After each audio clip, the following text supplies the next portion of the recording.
नमस्कार, मैं अखिलेश आनंद हूं। दुनिया का सबसे बड़ा धार्मिक मेला आज एक बड़ी अनहोनी का शिकार हो गया। एक तरफ लाखों भक्त महाकुंभ में डुबकी लगा रहे थे और दूसरी ओर टेंट सिटी में आग ने तांडव मचा दिया। गनीमत तो यह रही कि आग दिन के वक्त लगी, इसीलिए आसपास के सारे टेंट तेजी से खाली करवा दिए गए। किसी की जान नहीं गई, जान का नुकसान नहीं हुआ, लेकिन अगर यही हादसा रात के वक्त होता तो नुकसान काफी ज्यादा हो सकता था। अब इस अग्निकांड पर सियासी शोले खूब भड़क रहे हैं। महाकुंभ में आग ने ऐसा तांडव किया कि मेला परिसर में कोहराम मच गया। टेंट सिटी में लगी आग ने कुछ ही मिनटों में विकराल रूप धारण कर लिया और देखते ही देखते 100 से भी ज्यादा टेंट खाक हो गए। भीषण आग है, प्रचंड आग है। आप देखिए जो ये रेलवे ब्रिज है ये इसकी चपेट में आ रहा है। सिलेंडर जैसे धमाके की आवाजें लगातार यहां पर आ रही हैं। तो ये तस्वीर है महाकुंभ क्षेत्र के सेक्टर 5 की। भीषण आग लगी है। दमकल की दर्जनों गाड़ियां मौके पर आ गई हैं। धुएं का गुबार देखिए, जिस तरीके से धुएं का गुबार है ये बताता है कि बड़ी ही मुश्किल हालात हैं और ये आग को काबू में कर पाना एक बहुत बड़ी चुनौती है। तो ये सेक्टर 5 की तस्वीर हम आपको दिखा रहे हैं। थोड़ी दूर और बढ़ते हैं। सूरज जरा इधर आइए। ये देखिए यहाँ पर जो आग का दायरा था वो बढ़ रहा है। बताया जा रहा है कि शास्त्री ब्रिज के पास सेक्टर 19 में विवेकानंद शिविर और गीता प्रेस के कैंप में आग लगी। कहा जा रहा है कि सिलेंडर में धमाके की वजह से आग लगी, फिर एक के बाद एक कई सिलेंडर ब्लास्ट हुए। आप देखिए जो पूरा घास फूस का स्ट्रक्चर है, यहाँ पर झोपड़ियाँ बनी हुई थी और आप देख सकते हैं किस तरीके से जो पूरी की पूरी ये एक पुल से लेकर दूसरे पुल तक के टेंट थे वो जलकर राख हो चुके हैं। सब कुछ खत्म हो गया है। तो बहुत बड़ा हादसा महाकुंभ में हुआ है। 260 कुटिया करीब था, सारी कुटिया जो है जल 260 झोपड़ियाँ जो थी वो जली हैं। और क्या क्या नुकसान हुआ यहाँ? नुकसान तो बाकी बहुत सारा। 3 सिलेंडर ब्लास्ट हुआ है। 3 से? हाँ, हम लोग सिलेंडर सब बाहर निकाल दिए थे और सारे कुटिया से सबको बाहर निकाल दिया गया। आग बुझाने के लिए फायर ब्रिगेड की करीब 20 गाड़ियां मौके पर पहुंची, लेकिन आग की लपटें इतनी भयंकर थीं कि उसने आसपास के कई शिविरों को अपनी चपेट में ले लिया। करीब 1000 स्क्वायर फीट के इलाके में आग फैल गई। पूरा का पूरा जो 260 जो कुटिया थी वो जली हैं और आप ये देखिए कितना ये दुख देने वाला मंजर है। पूरी तरीके से जलकर राख हो गई हैं। 260 कुटिया बनाई थी। निश्चित तौर से जो संतों का शयन कक्ष है वो रहा होगा, ये पूरी तरीके से जल गया है। तो ये तस्वीरें हम दिखा रहे हैं और सब कुछ यहाँ पर खत्म हो गया है। इस सेक्टर में कुछ भी बचा नहीं है। पूजा पाठ के लोटे होते हैं जो जिससे पूजा की जाती है वो आपको दिख रहा है। तो बहुत नुकसान हुआ है, सब कुछ जलकर राख हो गया है। यहाँ पर अगर हम बात करें तो ये देखिए कि ये कंबल है और ये कंबल जल रहा है। तो सब कुछ तबाह हो गया है यहाँ पर। जिस वक्त आग लगी उस वक्त ब्रिज के ऊपर से ट्रेन गुजर रही थी, लेकिन गनीमत रही कि कोई और बड़ा हादसा नहीं हुआ। इस अग्निकांड में कोई भी हताहत नहीं हुआ, लेकिन टेंट में रखा सारा सामान जलकर खाक हो गया। और ये सामान ये देखिए, आप इसमें देखिए पूजा भगवान का सिंहासन आप देखिए, इस पर जो है लोग अपने भगवान को, अपने इष्ट को इस पर बैठाते हैं। ये बचा हुआ है और शेष में ये दीपक रखने का जो चीज़ है वो आपको दिखाई देगी। इसके साथ ही साथ ये देखिए, ये तो जो सिलेंडर है जो ब्लास्ट हुआ है उसकी तस्वीर आप देखिए। ये सिलेंडर ब्लास्ट करने की बात लोग कह रहे थे कि 6 सिलेंडर कुल ब्लास्ट हुए, उसमें 1 सिलेंडर ये भी है। इस हादसे के बाद तमाम आला अफसरों के साथ सीएम योगी आदित्यनाथ भी खुद मौके पर पहुंचे और हालात का जायजा लिया। प्रधानमंत्री मोदी ने भी फोन पर सीएम योगी से घटना की पूरी जानकारी ली। आग तो शांत हो गई, लेकिन अब इस पर सियासत के शोले भड़क उठे हैं। समाजवादी पार्टी के अध्यक्ष अखिलेश यादव ने ट्वीट कर इस दुर्घटना की गंभीरता से जांच करवाने की मांग की, जबकि समाजवादी पार्टी मीडिया सेल के सोशल मीडिया हैंडल से योगी सरकार पर मेले में खराब बंदोबस्त के लिए वार किया गया। उसके बाद बीजेपी की ओर से भी पलटवार शुरू हो गया। केवल और केवल दिखावटी और मार्केटिंग किया इन्होंने। जो धरातल पर तैयारी होनी चाहिए तो वो नहीं हुई है। उसी का खामियाजा है कि आज ये आग लगी है। दुर्घटना कहीं कभी भी हो सकती है, पर जिस तरीके की इनकी तैयारी है वहां पे आप देख सकते हैं कि अब आम लोग बहुत परेशान हैं। ये आग जो है वो परिलक्षित करती है कि कहीं न कहीं शासन प्रशासन या भारतीय जनता पार्टी की सरकार में कहीं कोई इंतजामात में कमी या बदइंतजामी तो नहीं है। इसके ऊपर जरूर विचार होना चाहिए। मेले में लगी आग तो बुझ चुकी है, पर इस पर उठ रहे सियासी शोले कब शांत होंगे ये कहना मुश्किल है। और अब अगली खबर, सैफ अली खान पर हमला करने वाला चाकूबाज सलाखों के पीछे पहुंच गया है। इसी के साथ करीब 72 घंटे से चली आ रही पुलिस की तलाश भी पूरी हो गई। कोर्ट ने आरोपी शहजाद को पुलिस रिमांड में भेज दिया, लेकिन आरोपी की पहचान जाहिर होने के बाद कई बड़े सवाल खड़े हो गए। मसलन बांग्लादेश से अवैध तरीके से मुंबई आए आरोपी शहजाद की सैफ से क्या दुश्मनी थी? क्या उसने किसी साजिश के तहत सैफ पर हमला किया या सिर्फ चोरी करना ही उसका मकसद था? पूरी रिपोर्ट देखिए।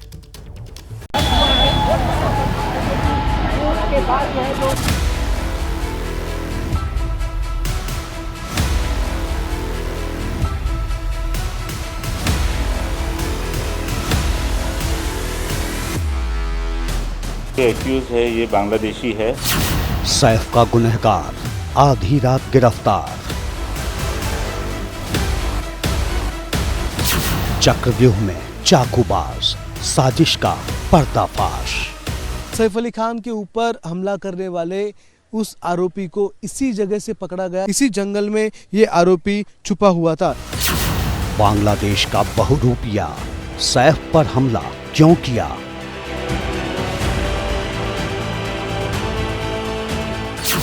नाम बदलने वाला नटवरलाल, हमले पर कई सुलगते सवाल।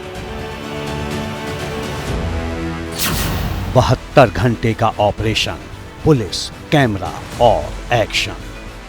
इलीगली एंटर करने के बाद इस एक्यूज ने इसका नाम चेंज किया है।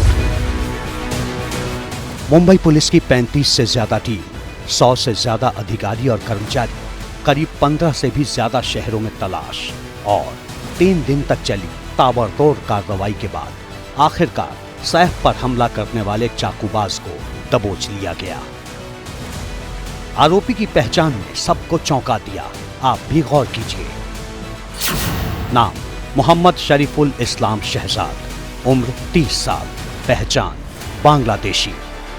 बस बांग्लादेशी पहचान जाहिर होने की देर थी और फिर पुलिस से पॉलिटिक्स तक हंगामा मच गया। लेकिन इस चाकूबाज के बांग्लादेशी कनेक्शन पर आने से पहले आपको इसकी गिरफ्तारी का एक्शन सीन ठीक से समझा देते हैं। थाने पश्चिम का हीरानंदानी एस्टेट, यहीं पर टीसीएस कॉल सेंटर के पीछे मेट्रो की कंस्ट्रक्शन साइट है। यहीं पर इन घनी झाड़ियों में सर्च ऑपरेशन चलाकर आरोपी शहजाद को गिरफ्तार किया गया। सैफ अली खान के ऊपर हमला करने वाले उस आरोपी को इसी जगह से पकड़ा गया जहां पर फिलहाल मैं खड़ा हूं। इस गांव में फिलहाल मेट्रो के लेबर कैंप यहां पर बिठाए गए हैं। इस लेबर कैंप में कई सारे कर्मचारी रहते हैं और इसी लेबर कैंप के पीछे एक जगह है जो जंगल जिसे कहा जा रहा है। इसी जंगल में ये आरोपी छुपा हुआ था। जिस जगह पर आप देख रहे हो, इस घास के नीचे ये आरोपी यहाँ पर छुपा हुआ था। पुलिस ने उसे यहीं से धर दबोचा। अब सवाल है कि मुंबई पुलिस इस खतरनाक चाकूबाज तक पहुंची कैसे? इसकी वजह बना ये सीसीटीवी फुटेज। 9 जनवरी का ये CCTV footage Bandra railway station का है। देखिए, इस वीडियो में आरोपी शहजाद एक बाइक पर नजर आ रहा है। इसी बाइक ने शहजाद का पता बता दिया। दरअसल पुलिस ने बाइक के नंबर के आधार पर पता लगाया कि इसका मालिक थाने का एक शख्स है। पुलिस ने उससे पूछताछ की और शहजाद का ठिकाना जाहिर हो गया। बांद्रा पुलिस और क्राइम ब्रांच की ज्वाइंट टीम ने पूरे इलाके की घेराबंदी की और शहजाद जाल में फंस गया। खुद को पुलिस से घिरा देखकर शहजाद बुरी तरह बौखला गया। इसी बौखलाहट में वो बार बार अपनी पहचान बदलता रहा। खुद को कभी विजय दास, कभी बिजोय दास, तो कभी मोहम्मद इलियास बताता रहा। लेकिन पुलिस की पूछताछ में बहुत जल्द इसकी असली पहचान जाहिर हो गई। आरोपी का नाम मोहम्मद शरीफुल इस्लाम शहजाद है। अभी तक की इन्वेस्टिगेशन में ये समझ में आया है कि ये आरोपी चोरी के इरादे से उस घर में उसने एंटर किया था और उस समय पर ये इंसिडेंस हुआ था। शहजाद तो सलाखों के पीछे पहुंच गया, लेकिन सवाल है कि 3 दिन से मुंबई की पूरी पुलिस फोर्स ने जिस शख्स को पकड़ने के लिए दिन रात एक कर रखा था, वो सैफ पर हमला करने के बाद बांद्रा से ठाणे कैसे पहुंचा। 16 जनवरी को सैफ पर हमले के बाद आरोपी एक गार्डन में करीब 3-4 घंटे तक छिपा रहा। फिर एक दुकान पर जाकर उसने अपने कपड़े बदले। सुबह 8:36 पर शहजाद ने बांद्रा स्टेशन से दादर की ट्रेन पकड़ी। दादर से आरोपी वर्ली पहुंचा, जहां के होटल में पहले वो काम करता था। उसके बाद वो दोबारा दादर गया और फिर पहुंचा थाने। इस दौरान शहजाद के कई सीसीटीवी फुटेज सामने आए और आखिरकार उसका सुराग मिल गया। 100 से अधिक सीसीटीवी फुटेजेस को स्कैन किया गया, न सिर्फ घटना और उसके आसपास के दिनों की, बल्कि पूरे 1 महीने की सीसीटीवी फुटेज को स्कैन किया गया इस पूरे विसिनिटी की, जिसकी मैं बात करूं बांद्रा से लेकर अंधेरी तक के इलाकों की। यही नहीं, पुलिस ने 50 से अधिक लोगों से पूछताछ भी की ताकि संदिग्ध से जुड़ी जानकारी उनके पास लग सके। सीसीटीवी के जरिए आरोपी को फॉलो करते समय टेक्निकल जानकारी मिली और उसके बाद अलग अलग लोगों को ट्रैक करना शुरू किया गया और तब जाकर पुलिस को उसकी थाने की लोकेशन मिली। सुबह सुबह खबर ये आई कि आरोपी शहजाद को आधी रात के बाद करीब 2 बजे गिरफ्तार किया गया, लेकिन पुलिस ने पेपर पर शहजाद की गिरफ्तारी का समय शनिवार शाम 7 बजे दिखाया है। गिरफ्तारी के बाद पुलिस सबसे पहले शहजाद का मेडिकल टेस्ट करवाने ले गई। फिर बांद्रा हॉलीडे कोर्ट ने उसे 5 दिन के पुलिस रिमांड पर भेज दिया। इंटरनेशनल कॉन्स्पिरेसी कुछ भी नहीं है, वैसा वो लिंक बताया जा रहा है, लेकिन फर्स्ट ऑफ ऑल वो यहाँ पे कई सालों से रह रहा है, उसके पास काफ़ी एविडेंस है जो उनके मेंबर्स ने ऐसा बताया है, तो वो हम कोर्ट में प्रोड्यूस करेंगे। अभी तक ये साफ नहीं हो पाया है कि शहजाद ने सैफ पर हमला क्यों किया। पुलिस की पूछताछ में शहजाद ने बताया कि उसे नहीं पता था कि वो सैफ अली खान का घर है और वो तो सिर्फ चोरी के मकसद से गया था। लेकिन शहजाद के बांग्लादेशी कनेक्शन की वजह से सस्पेंस और गहरा हो गया है। आरोपी शहजाद बांग्लादेश के झलाकोटी जिले का रहने वाला है, जहां से वो अवैध तरीके से घुसपैठ कर 2112 किलोमीटर की दूरी तय कर मुंबई पहुंचा। सवाल है, क्या इसके पीछे कोई बड़ी साजिश है? क्या सैफ पर किसी साजिश के तहत हमला किया गया? अगर ये साजिश है तो इसका मास्टरमाइंड कौन है? इस मामले में शहजाद के मददगार कौन हैं? और सबसे बड़ा सवाल, सैफ पर जानलेवा हमले की वजह क्या है? इन तमाम सवालों के जवाब पुलिस को ढूंढने हैं, लेकिन इस पूरे मामले में सियासत ने अपना रास्ता जरूर ढूंढ लिया है। इस तरीके के बांग्लादेश और रोहिंग्या मुसलमानों को हमारे महाराष्ट्र में रखेंगे नहीं। हमको ये गंदगी नहीं चाहिए, इधर हमको ये गंदगी साफ करनी है। कि ये जो यहाँ पर बांग्लादेशी रोहिंग्या महाराष्ट्र में जगह जगह घुस गए हैं, अराजकता फैला रहे हैं, उनको एक एक को पकड़कर वापस बांग्लादेश भेजा जाए। शिवसेना शिंदे गुट के नेता संजय निरुपम ने तो सोशल मीडिया प्लेटफॉर्म एक्स पर ये तक लिख दिया कि पूरे देश से बांग्लादेशियों को खदेड़ने का वक्त आ गया है। जवाब में शिवसेना उद्धव गुट की नेता प्रियंका चतुर्वेदी ने बांग्लादेश से सटे 5 में से 4 राज्यों में बीजेपी सरकार होने की दलील देकर चुप रहने की नसीहत दे डाली। लेकिन राजनीति से परे पूरे देश को इंतजार है सैफ पर हुए जानलेवा हमले का पूरा सच सामने आने का, जिस पर से बहुत जल्द पर्दा उठने की उम्मीद है। दिल्ली विधानसभा चुनाव में महज कुछ ही दिन बचे हैं, लेकिन उससे पहले ही आम आदमी पार्टी और बीजेपी के बीच अरविंद केजरीवाल पर कथित रूप से हुए हमले को लेकर तलवारें खिंच गई हैं। बयानों के तीर छोड़े जा रहे हैं, सियासी निशाना लगाया जा रहा है। प्रवेश वर्मा ने तो दलित कार्ड तक खेल दिया। आप देखिए हमारी एक खास रिपोर्ट।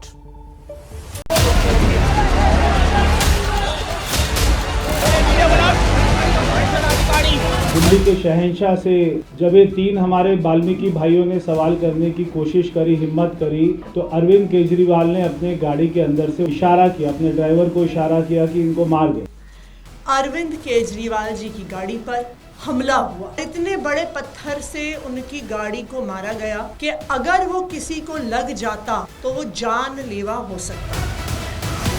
दिल्ली के पूर्व मुख्यमंत्री अरविंद केजरीवाल पर कथित तौर से हमले को लेकर संग्राम छिड़ गया है। बीजेपी का दावा है कि केजरीवाल के इशारे पर 3 लड़कों पर गाड़ी चढ़ाने की कोशिश हुई। वहीं आम आदमी पार्टी का आरोप है कि केजरीवाल की गाड़ी पर पत्थर फेंका गया। माहौल चुनावी है, लिहाजा नेता सियासी लाभ लेने के लिए वार पलटवार करने में लग गए हैं। इस तरह की हिंसा आज तक दिल्ली के लोगों ने देखी नहीं है, जिसमें एक पूर्व मुख्यमंत्री के ऊपर कातिलाना हमला करने की कोशिश की जाए, लेकिन मैंने हमेशा कहा है कि मैं देश के लिए, समाज के लिए मेरा जीवन समर्पित है। वो अपने तरीके, वो इसी तरह से, वो हार रहे हैं बुरी तरह से, वो इसी तरह से चुनाव लड़ना जानते हैं, वो इस तरह से अपनी कैंपेनिंग करें। स्थानीय युवकों ने अरविंद केजरीवाल से सवाल पूछने की कोशिश करी। जब ये 3 हमारे वाल्मीकि भाइयों ने सवाल करने की कोशिश करी, हिम्मत करी, तो अरविंद केजरीवाल ने अपने गाड़ी के अंदर से उनको कुचलने की इशारा किया, अपने ड्राइवर को इशारा किया कि इनको मार दो। एक बार तो ड्राइवर ने ब्रेक मार दी थी, मगर उसके बाद अंदर अरविंद केजरीवाल ने इशारा किया कि आगे गाड़ी चढ़ा दो। जैसे ही उसने हाथ से इशारा किया तो ड्राइवर ने इनको जोर से टक्कर मारी। अब हम आपको वो वीडियो दिखाते हैं जिसको लेकर दोनों दल आपस में भिड़े हुए हैं। दरअसल केजरीवाल शनिवार को गोल मार्केट में सभा करके लौट रहे थे, तभी कुछ लोगों ने उनकी गाड़ी रोकने की कोशिश की। गाड़ी आगे बढ़ जाती है, लेकिन तभी केजरीवाल की गाड़ी पर एक पत्थर आकर गिरता है। युवक नई दिल्ली से बीजेपी उम्मीदवार प्रवेश वर्मा के समर्थक बताए जा रहे हैं। इस घटना का वीडियो प्रवेश वर्मा ने भी जारी किया। उन्होंने सीधा आरोप लगाया कि जब 3 लोगों ने केजरीवाल से बात करने की कोशिश की तो उन्हें निशाना बनाया गया। प्रवेश वर्मा अपने समर्थकों का हालचाल जानने अस्पताल भी पहुंचे। वहीं आम आदमी पार्टी ने आरोप लगाया कि सभी आरोपी हार्डकोर क्रिमिनल हैं। हम दिखा रहे हैं कि जो भारतीय जनता पार्टी के कार्यकर्ता हैं, ये प्रवेश वर्मा जी के साथ सुबह शाम रहते हैं। और हम ये भी दिखा रहे हैं, अगर पूरे आप इन केसेस की डिटेल देखिए कि ये मर्डर, डकैती, चोरी, मार पिटाई के 1 नहीं 2 नहीं अनेकों केसेस इनके खिलाफ चल रहे हैं। शैंकी जिसका वो नाम ले रही थी आम आदमी पार्टी, वो भी है और इसमें रोहित भी है। ये है रोहित, ये है शैंकी। ये दोनों अरविंद केजरीवाल का स्वागत कर रहे हैं। ये दोनों के दोनों अरविंद केजरीवाल का स्वागत कर रहे हैं, स्टेज के ऊपर हैं, जिसको वो कह रहे हैं कि क्रिमिनल है। जब उसको जरूरत नहीं पड़ी तो आदमी गुंडे हो गए। ये मैं अरविंद केजरीवाल को चैलेंज देता हूं, अगर आपने दोबारा वाल्मीकि समाज के युवाओं को गुंडा कहा, क्रिमिनल कहा, ये मैं इस बात को बिल्कुल भी बर्दाश्त नहीं करूंगा। वहीं जिन 2 लड़कों पर केजरीवाल की गाड़ी चढ़ाने का दावा किया जा रहा है, उन्होंने क्या कुछ कहा, ये भी सुनिए। पहले आके उन्होंने गाड़ी स्लो करी, ड्राइवर ने उनकी साइड देखा तो उन्होंने इशारा करा कि गाड़ी चला दो। उन्होंने मेरे पे हिट करी गाड़ी। मेरे साथ 2 भाई मेरे और थे, जो कि हम गाड़ी के टायर मेरे पैर पे लगा और मैं गिर गया।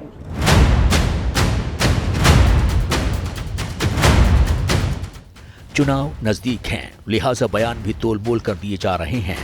आप दावा कर रही है कि आरोपी हमला करके भाग रहे थे, तो टांग कैसे टूट गई? वहीं बीजेपी कह रही है कि केजरीवाल जिम्मेदारियों से बचना चाहते हैं, इसलिए आरोपों के जरिए झूठ को सच साबित करना चाहते हैं। पहले पत्थर चला रहा है, फिर भाग रहा है, फिर उसकी टांग टूट गई अचानक। तो इसलिए मैं कह रहा हूँ कि ये गहरी साजिश का हिस्सा है और इसमें दिल्ली पुलिस शामिल है ना। केजरीवाल जी और आम आदमी पार्टी के लोग घबरा गए हैं, बौखलाहट में है, हड़बड़ी में है, क्योंकि दिल्ली की जनता को जवाब देते उनसे बनता नहीं है। तो इसलिए अब वो तरह तरह के निराधार आरोप लगाने में जुटे हैं। वहीं इन सब के बीच आम आदमी पार्टी और बीजेपी के बीच पोस्टर वॉर भी जारी है। हमले को लेकर आम आदमी पार्टी ने केजरीवाल का पोस्टर जारी किया है, जिसमें केजरीवाल को टाइगर की तरह दिखाया गया है। साथ ही लिखा गया है कि केजरीवाल हमलों से नहीं डरने वाला है। तो वहीं बीजेपी ने पोस्टर के जरिए आम आदमी पार्टी पर तंज कसा है।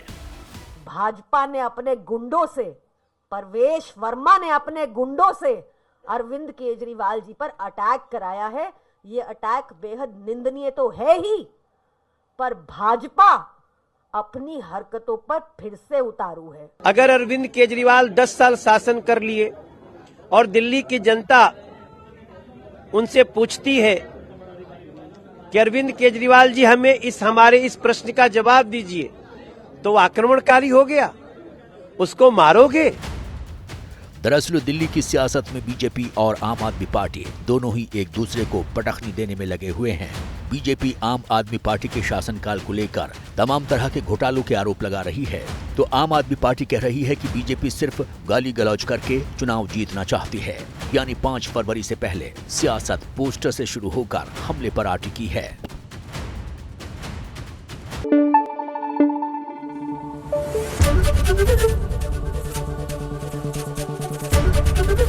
एबीपी न्यूज आपको रखे आगे।